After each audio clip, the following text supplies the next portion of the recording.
So these S's in the SMEs are really prone to attack. You also have to remember that the S's in the SMEs, they frequently are the ones with the really cool new ideas, the thing that everybody will want in 10 years' time, but nobody realizes they need now. They're the ones who have that. So therefore, they're going to be the ones that are much more prone to attack. Welcome to the Digital Manufacturer Podcast, your frontline source for all things digital transformation in manufacturing. I'm your host, Mark Flynn, and I'm here to guide you through the evolving landscape of manufacturing. In each episode, we'll uncover the stories of innovation that are defining the industry, offering insights and strategies that help to drive growth and efficiency.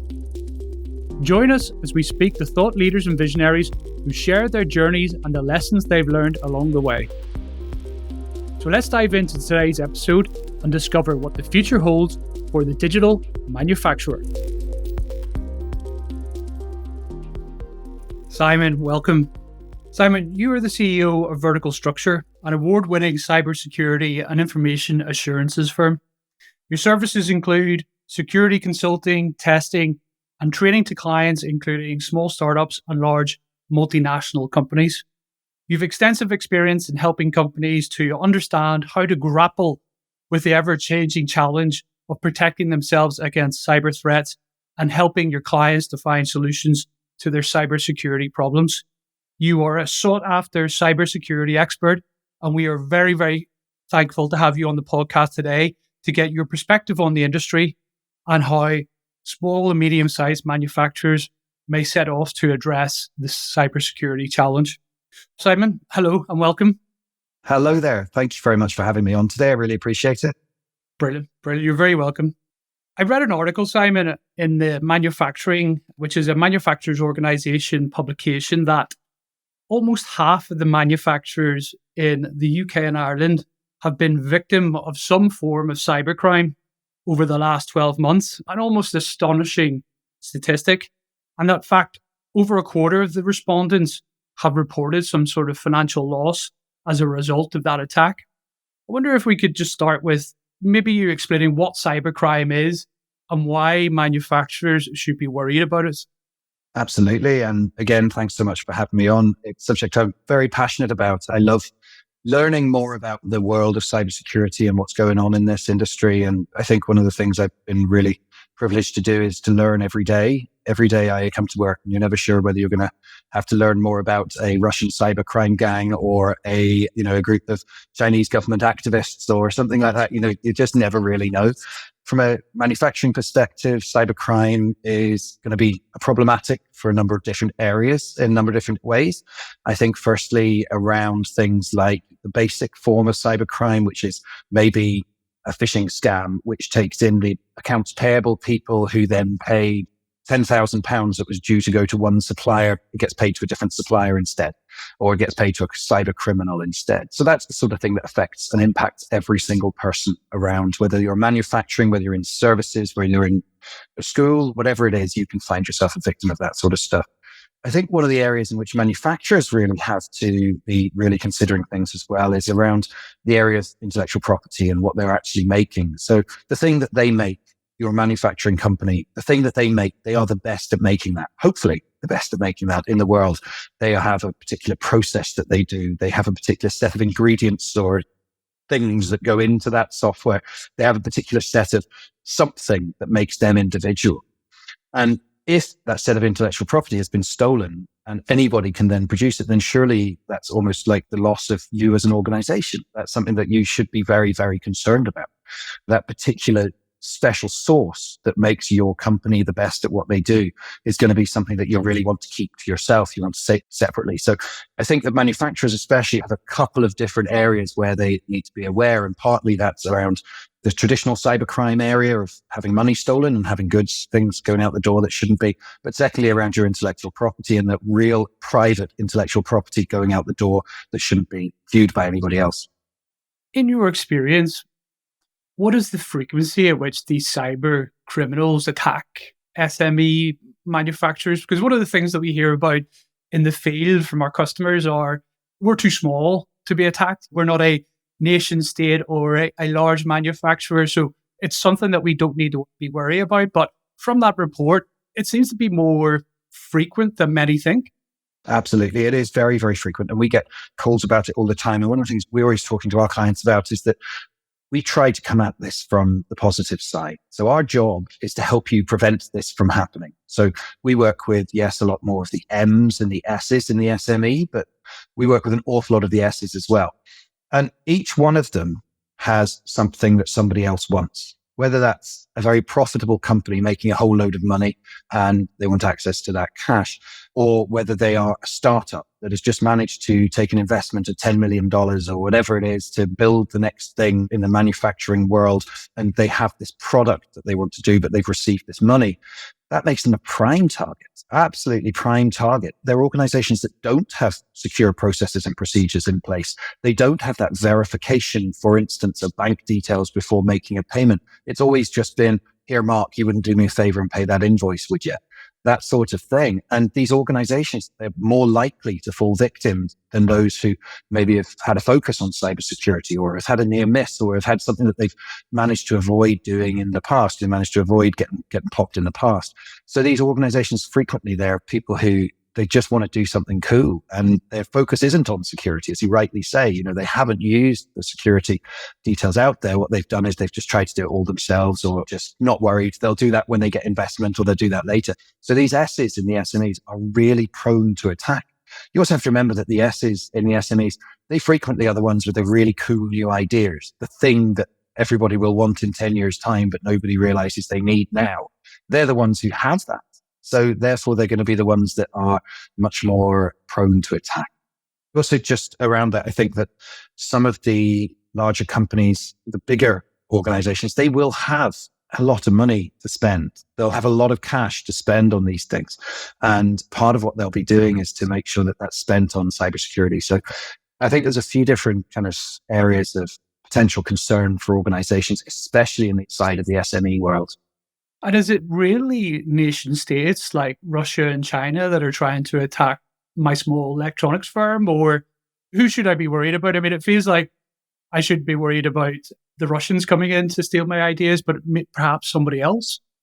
Well, I hate to say it, Mark, but if the Russian state or the Chinese state or the UK or the US really want into your stuff, they're probably going to get into it anyway, to be honest with you. They are very, very good at that stuff. It's unlikely, I should say, and they're nice groups of people in the majority and blah, blah, blah, all that stuff. Don't attack us. We're not doing anything wrong. But if they want in, then there's very little you can do. I don't know if you've read about it, but Microsoft are struggling with a compromise on their systems whereby an APT group, an Advanced Persistent Threat Actor, has been in their systems for a long, long time now, for weeks, looking around, going into customers, finding out what's going on, that sort of thing.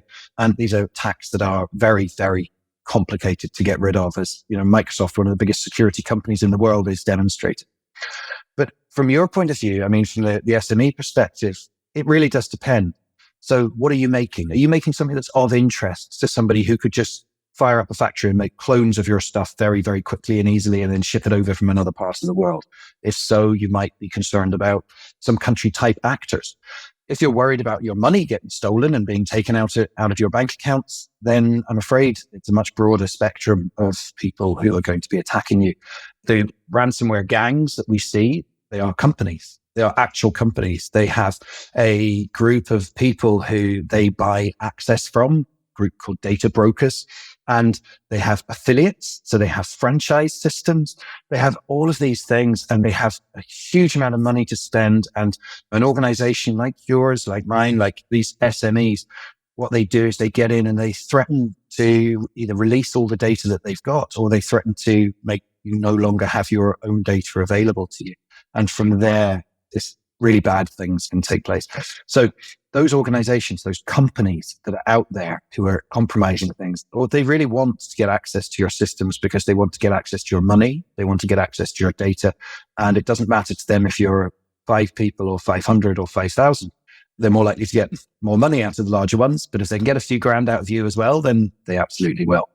That's incredible. I had no idea it was so sophisticated.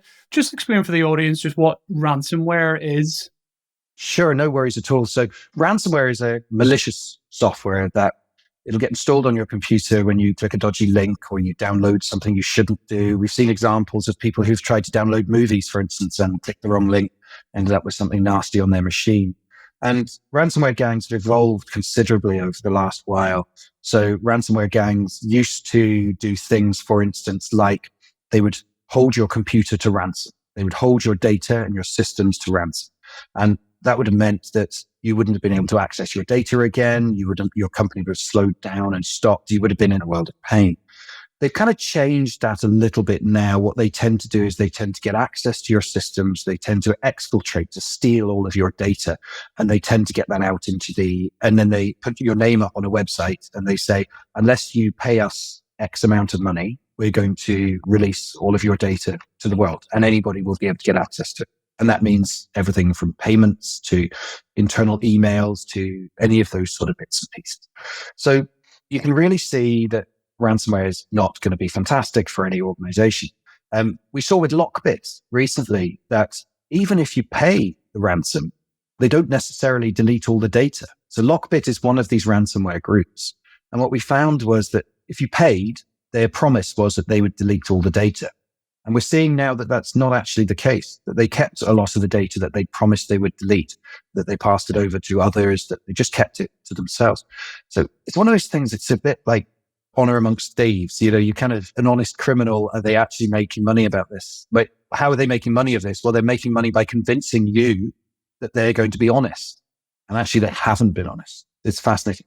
So we run a podcast called Cyber Tuesday, and we've recently had the privilege of speaking with people like the ex-head of the National CyberSecurity Centre in the UK, the CTO of the NCSC, the cybersecurity director from the White House. And each to a person has said that this is the biggest scourge that we're facing, that all of us are facing, that we're seeing these organizations being held to ransom by these gangs and by these groups. So it's really very much a global issue and a global problem.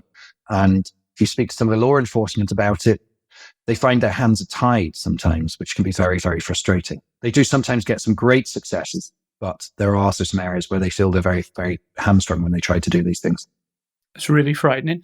And is it just these external actors that I need to be worried about when it comes to data breaches and losing my data, or should I be looking closer at home?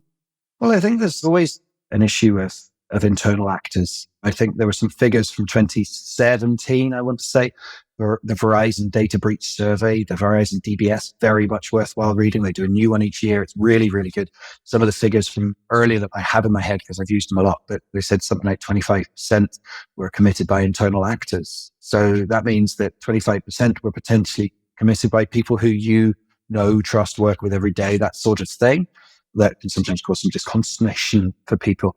I think one of the most important things that all of us as organizations need to be doing is we need to be thinking about this principle of least privilege, whereby we don't give access to something unless you absolutely need it. So why do I'm CEO of my company. I don't need access to make payments to a bank account. I don't need access to do that. I need access to be able to ask somebody else to do it and them to go through a process to approve that and those sort of things.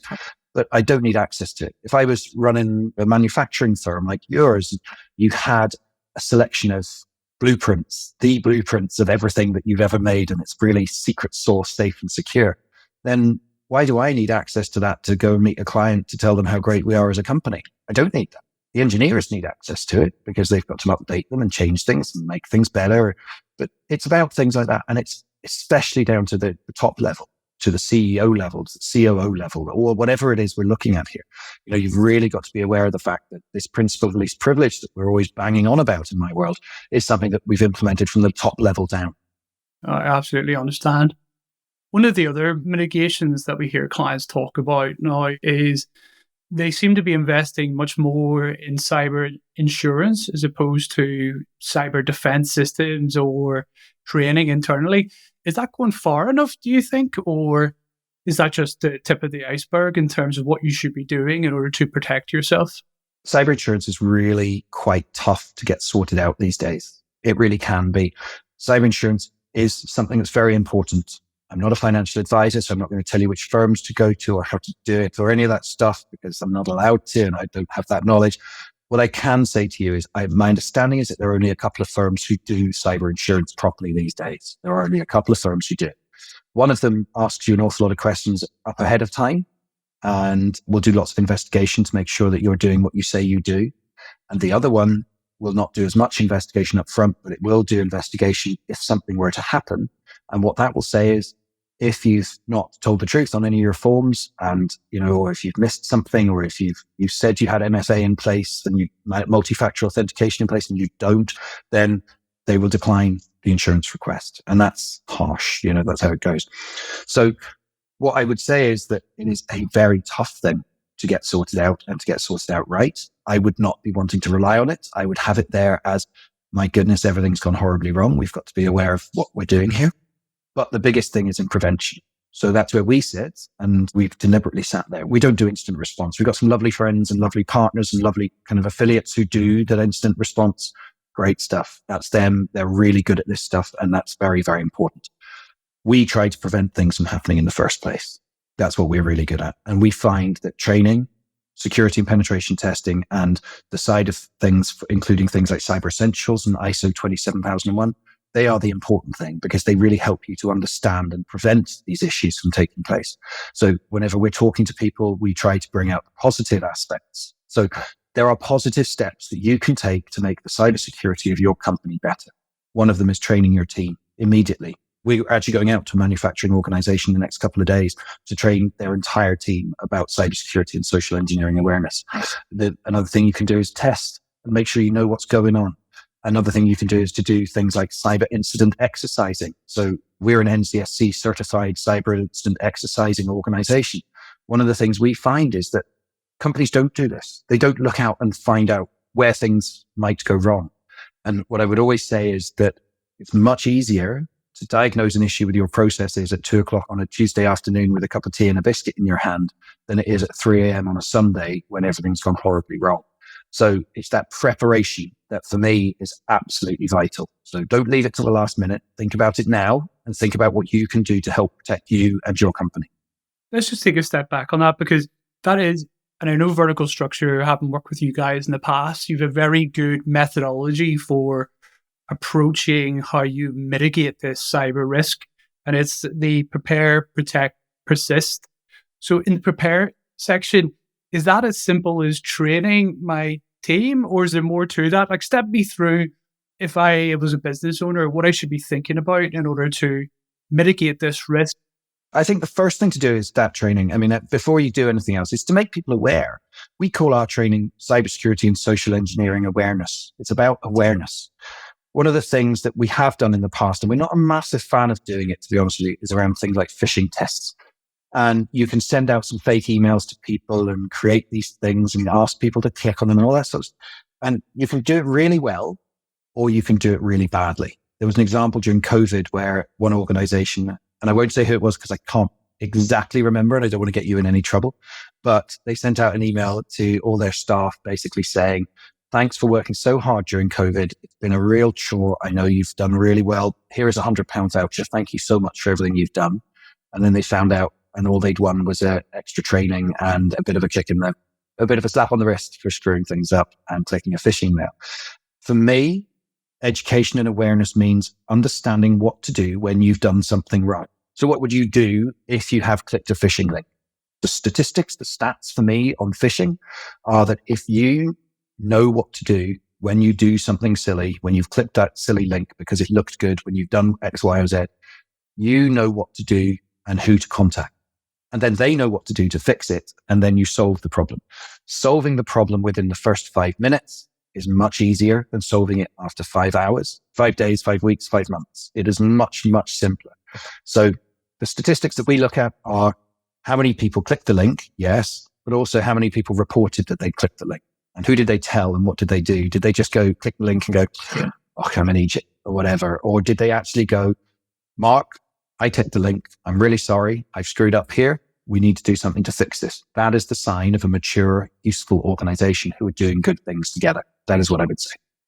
That's very interesting. I never actually thought about the fact that some people might click on the link, realize that they've clicked on a malicious link, but not say anything. And is it simple just as training and awareness, Simon?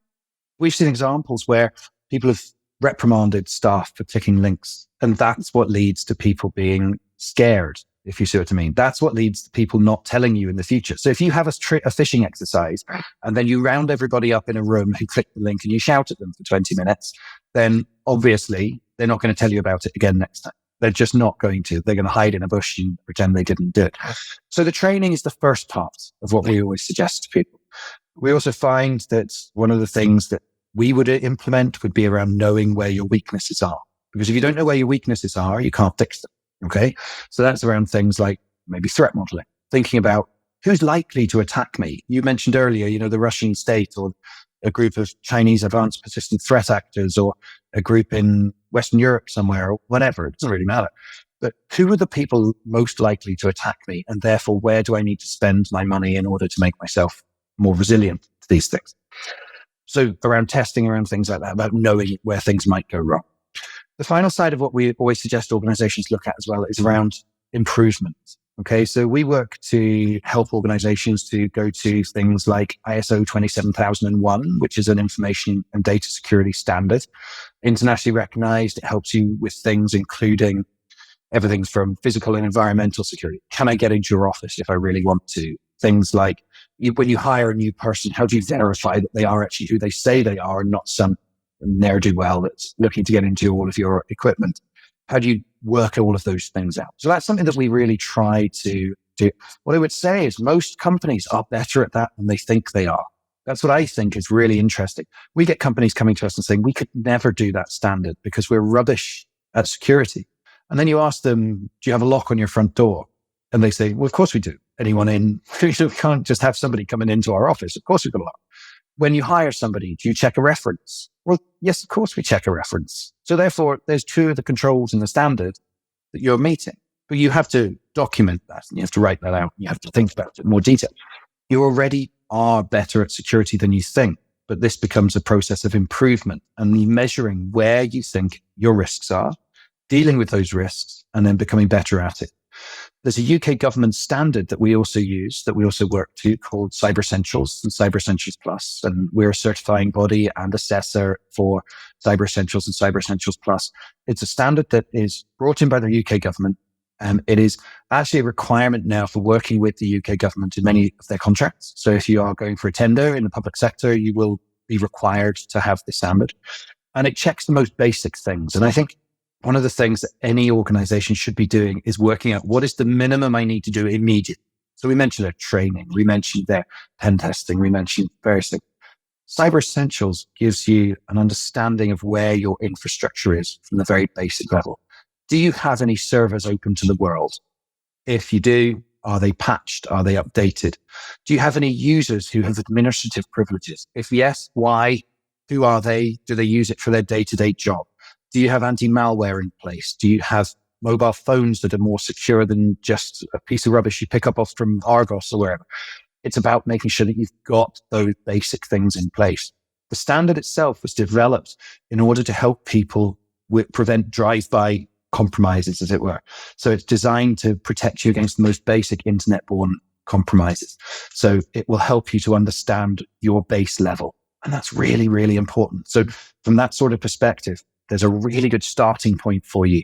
And when you've got that in place, then you can start to make plans about getting better and going to things like 27001, where you get this updated and more kind of integrated security management system. But yeah, so there are just some things that I would urge all organizations to do. Be aware of your risks and deal with them appropriately. Very good, very good. I like the idea actually of having the certification drive the behavior and then instill the culture to become more security aware. We've talked a lot about the people and process side of things. Simon, what about technology? Because sometimes when we're out in client sites, we see legacy technology that's been around for years that holds really important information or is managing a critical process. There's a reluctance to modernize that. We always try to advise our customers, by the nature of modernizing their systems, they can avoid a number of these cyber security issues and risks. What's your view on that? Absolutely. And we saw that during WannaCry, where a lot of older operating systems were part of the problem. We also saw it during the Irish HSE compromise a couple of years back during COVID, where they had a massive estate of older machines that were running everything that they did. Now, gone through a bigger process to try to remove all of those things. But the older legacy tech is something that we always see problems with. Organizations should be looking to try to improve what they're doing. So when it comes to legacy tech, we worked with a client a while back, and they work in the manufacturing sector, and they had a machine that monitored output from another machine. And that's all I'm willing to say about it.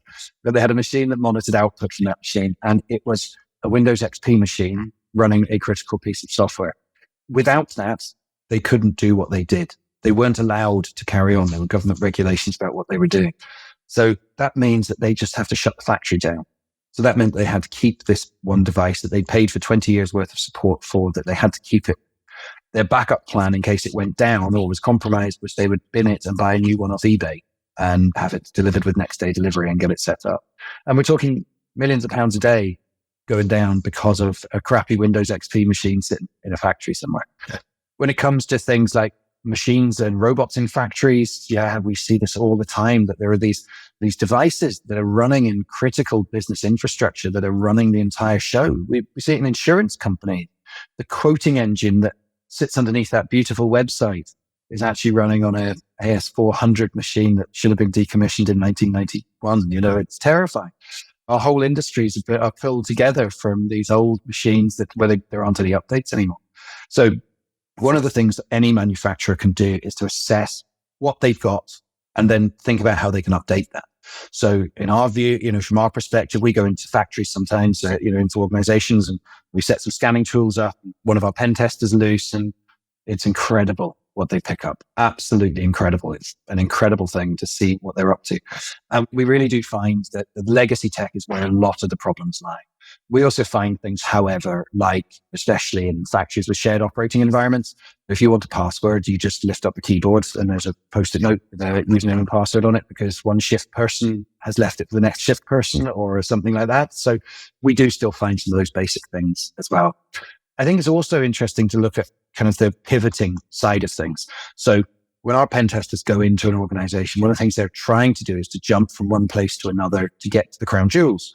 They might come in via the Wi-Fi network with your CCTV cameras on and then bounce from there to the machine that makes thing X in the factory, and then which was running on Windows XP, and then bounce from there into the accounts machine because that machine had to have connectivity to the network, and then bounce from there into the accounts machine and bounce from there into the getting money transferred over and things like that. So when you're thinking about this, things are only as strong as the weakest link in the chain. So being aware of those weak links, putting them in what they call in Cyber Essentials, putting them in a locked off area where they don't have any internet access. They call it subset, where you can say, take this stuff and put it over here in a subset, keep it, fine, run your Windows XP machines, but don't let it talk to anything else. Don't let it talk to the network or talk to the internet in any way, shape or form.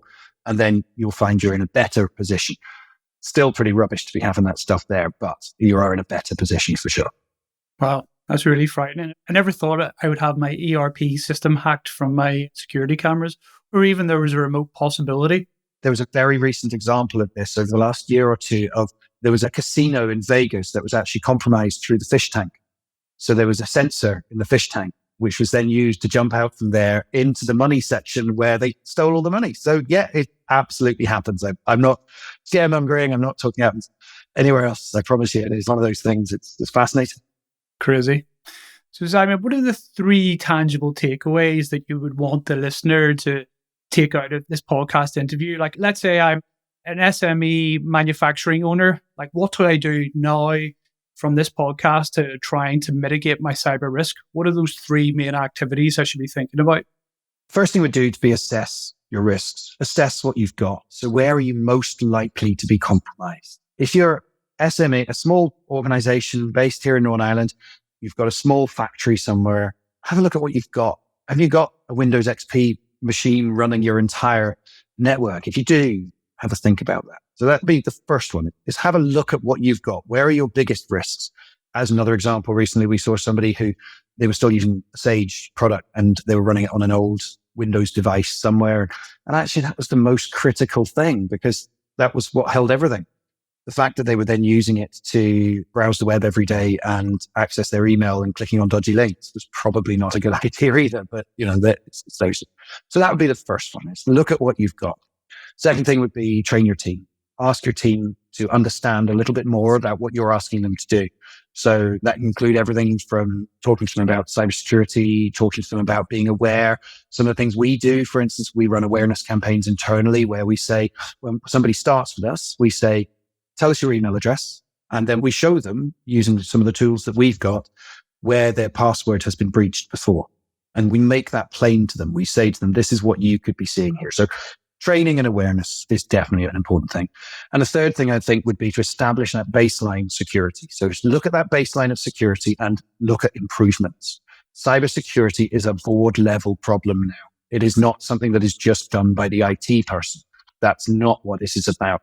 So look at that basic level, think about things like Cyber Essentials Plus, and actually understand what those mean, and then try very hard to meet those basic requirements. So when you've met those basic requirements, if I can give you a 3.5, improve on them.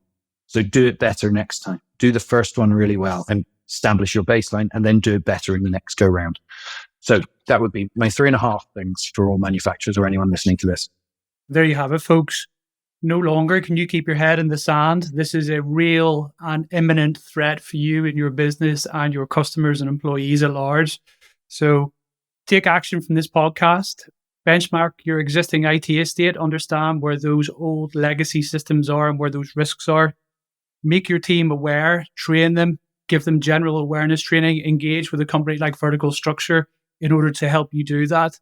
And lastly, make sure you have a baseline security plan in place and a plan to improve it. Simon, thank you very much. Brilliant stuff. Thank you so much, Mark. And thanks so much for having me along today. It's been great to chat with you. Great. Thank you. Thank you for tuning into The Digital Manufacturer. We hope that today's conversation has provided some food for thought or sparked new ideas that will help you on your digital journey. To learn more about any of these topics discussed in the episode, head over to our website, www.rubictech.co. If you enjoyed this episode, please rate and review us on your favorite podcast platform to help others join in the digital manufacturing movement. And don't forget to subscribe and turn on notifications so you never miss a future episode. The Digital Manufacturer is brought to you by Rubik, where we're not just talking about the future, we're making it happen. On behalf of everyone at Rubik, thank you for listening.